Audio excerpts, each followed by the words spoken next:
प्रिय मित्रों, जय श्री कृष्ण। मैं हूँ आचार्य डॉक्टर विष्णु कुमार मिश्रा। मुहूर्त ज्योतिष पर आपका बहुत बहुत अभिनंदन करता हूँ। आज हम इस महत्वपूर्ण वीडियो पर विवाह बाधक योग, विवाह में देरी होना या विवाह नहीं हो पाना, वैवाहिक विलंब के संदर्भ में आपसे चर्चा करने वाले हैं। पर मैं विषय क्रम में आगे बढ़ूं उससे पहले आपसे आग्रह, अगर आपने अभी तक हमारे इस चैनल को सब्सक्राइब नहीं किया है तो प्लीज चैनल को सब्सक्राइब करें, साथ ही नोटिफिकेशन बेल को भी प्रेस कर लें। अगर आप अपनी या अपनों की जन्म कुंडली का बृहद प्रेडिक्शन कराना चाहते हैं, विश्लेषण कराना चाहते हैं या किसी किस्म का ज्योतिषी परामर्श हमसे प्राप्त करना चाहते हैं या कि उत्तम क्वालिटी के रियल राशि रत्न आदि प्राप्त करना चाहते हैं तो आप स्क्रीन पर फ्लैश हो रहे नंबरों पर हमसे संपर्क कर सकते हैं। जैसा कि मैं पहले ही बता चुका हूं कि इस वीडियो पर विवाह में देरी, विवाह में विलंब, विवाह बंधक प्रतिबंधक योगों की चर्चा करूंगा। उपायों की सटीक चर्चा इसलिए नहीं कर पाऊंगा, उपायों में तो बहुत से उपाय प्रचलित हैं, लेकिन मैं उपायों की इसलिए चर्चा नहीं करूंगा कि कारगर उपाय जो है वो आपकी जन्म कुंडली का, आपकी जन्म पत्रिका का विश्लेषण करने के बाद ही पता चल पाएगा, तभी जो है आपके लिए फायदेमंद होगा। उपाय के लिए मैं आपसे आग्रह करूंगा कि आप किसी योग्य ज्योतिषी से परामर्श लें और वो आपकी कुंडली का अवलोकन करके, आपकी कुंडली का बृहद विश्लेषण करके सटीक निर्णय ले सके कि आपका विवाह कब तक संपन्न होगा, आपके विवाह में कौन सा ग्रह बाधक बन रहा है, किसकी वजह से कठिनाइयां आ रही हैं, और उन संबंधित ग्रहों की शांति आदि, उन ग्रहों का उपाय करें जिसकी वजह से जो सटीक परिणाम मिल सके। जैसा कि आप जानते ही हैं कि जन्म कुंडली का यह पहला भाव, यह लग्न भाव है और लग्न भाव से जन्म कुंडली का सप्तम भाव, सातवां भाव, यह वैवाहिक जीवन का भाव है, लाइफ पार्टनर का भाव है, दाम्पत्य जीवन का भाव है।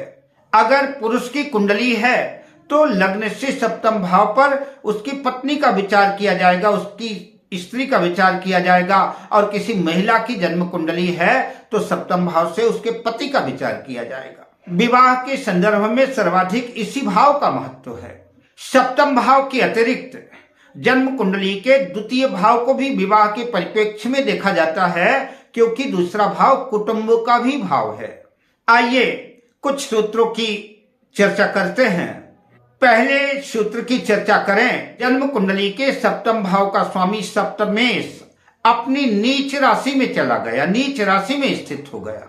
या कि सप्तमेश, सप्तम भाव का स्वामी तो नीच नहीं है, लेकिन सप्तम भाव पर कोई नीच का ग्रह बैठ गया, या कि सप्तम भाव पर किसी नीच ग्रह की दृष्टि है तो विवाह होने में कठिनाइयां आती हैं या कि विवाह देर से होता है। लग्न में या सप्तम भाव में सूर्य के साथ या चंद्र के साथ राहु केतु स्थित हों, यानी सूर्य के साथ राहु केतु होंगे तो भी ग्रहण दोष लगेगा, और चंद्रमा के साथ राहु केतु होंगे तब भी ग्रहण दोष लगेगा। तो लग्न में या सप्तम भाव में ग्रहण दोष बना हुआ है, सूर्य या चंद्र के साथ राहु केतु स्थित है, तो जातक के वैवाहिक जीवन में ग्रहण लग जाता है। लग्न में ग्रहण दोष बना है तो उसके व्यक्तित्व में ग्रहण लगेगा, और सप्तम भाव में ग्रहण दोष लगा हुआ है, सूर्य चंद्र के साथ राहु केतु है, तो वैवाहिक जीवन पर ग्रहण लगेगा, लाइफ पार्टनर पर ग्रहण लगेगा, बिजनेस पार्टनर पर ग्रहण लगेगा। तो सप्तम भाव में अगर ये स्थितियां बनी है तो विवाह में विलंब होगा, विवाह में कठिनाई होगी, और किसी तरह अगर विवाह संपन्न भी हो जाए तब भी जीवन का खटपट समाप्त होने वाला नहीं है।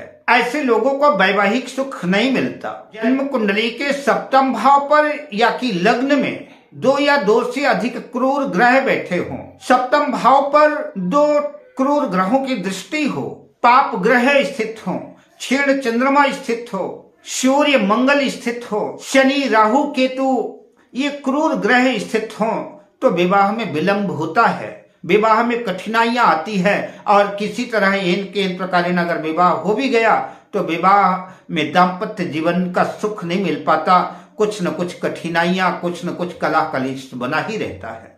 सप्तम भाव या कि सप्तम भाव का स्वामी जहां भी बैठा है, अगर ये दोनों पाप कर्तरी में आ जाए, सप्तम भाव के आगे और पीछे छठे भाव में और आठवें भाव में क्रूर ग्रह स्थित हो, राहु केतु शनि आदि स्थित हो, या कि जहां पर सप्तम भाव का स्वामी स्थित है उसके आगे पीछे वाले भाव में अगर पाप ग्रह, क्रूर ग्रह स्थित है, पाप कर्तरी योग बना हुआ है, तब भी विवाह प्रतिबंधक योग बनेगा, विवाह में विलंब होगा और कई बार मुश्किलें आएंगी और विवाह संपन्न नहीं हो पाएगा, और किसी तरह अगर हो भी गया तो दाम्पत्य सुख नहीं मिल पाएगा। कलह कलेश की स्थितियां बनी रहेगी, ऐसा जातक भयाक्रांत रहेगा या कि तलाक हो भी सकती है।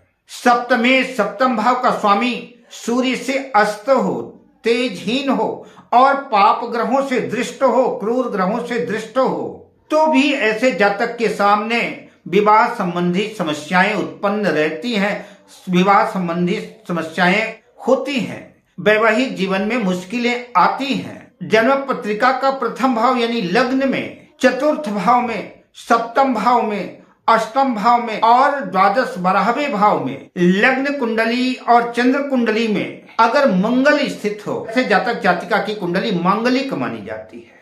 लग्न कुंडली और चंद्र कुंडली दोनों में मांगलिक दोष बना हुआ है तो ऐसा जातक डबल मांगलिक माना जाएगा। लग्न कुंडली और चंद्र कुंडली दोनों में मांगलिक दोष बना हुआ है और साथ में इन्हीं भावों पर किसी क्रूर ग्रह की स्थिति भी है, साथ में कोई तीसरा क्रूर ग्रह भी स्थित है, शनि स्थित है, राहु केतु स्थित है, सूर्य स्थित है, तो ऐसी कुंडली त्रिबल मांगलिक मानी जाएगी। डबल मांगलिक के साथ कोई नीच का ग्रह बैठा है या कि नीच के ग्रह की दृष्टि है तो ऐसी कुंडली, ऐसा मांगलिक दोष और भी ज्यादा खतरनाक हो जाता है और घातक हो जाता है। जिन जातक जातिकाओं की कुंडली में मांगलिक दोष बना हुआ है उनके भी विवाह में कठिनाइयां आती हैं, विवाह देर से होता है और हो भी जाए तब भी जो है कठिनाइयां बनी रहती हैं। ऐसे लोगों का वैवाहिक जीवन सुखद नहीं रहता। वैवाहिक जीवन के सुखद और बेहतर स्थिति होने के लिए जन्म पत्रिका में देवगुरु बृहस्पति का और शुक्र का बलवान होना, मजबूत होना आवश्यक है। खासतौर से महिलाओं की कुंडली में देवगुरु बृहस्पति का बलवान होना आवश्यक है और पुरुषों की जन्म कुंडली में शुक्र का बलवान होना, स्ट्रांग होना बेहतर माना जाएगा। नवग्रहों में बात शनि की करें तो शनि मंद ग्रह है, शनि की चाल धीमी है, एक राशि में 2.5 वर्ष लगा देते हैं, तो शनि की चाल मंद है, धीमी है। तो अगर जन्म कुंडली के लग्न में या कि सप्तम भाव में शनि स्थित है तब भी विवाह विलंब से होगा, अधिक उम्र में होगा, देर से होगा। शनिदेव विवाह में देरी कराते हैं।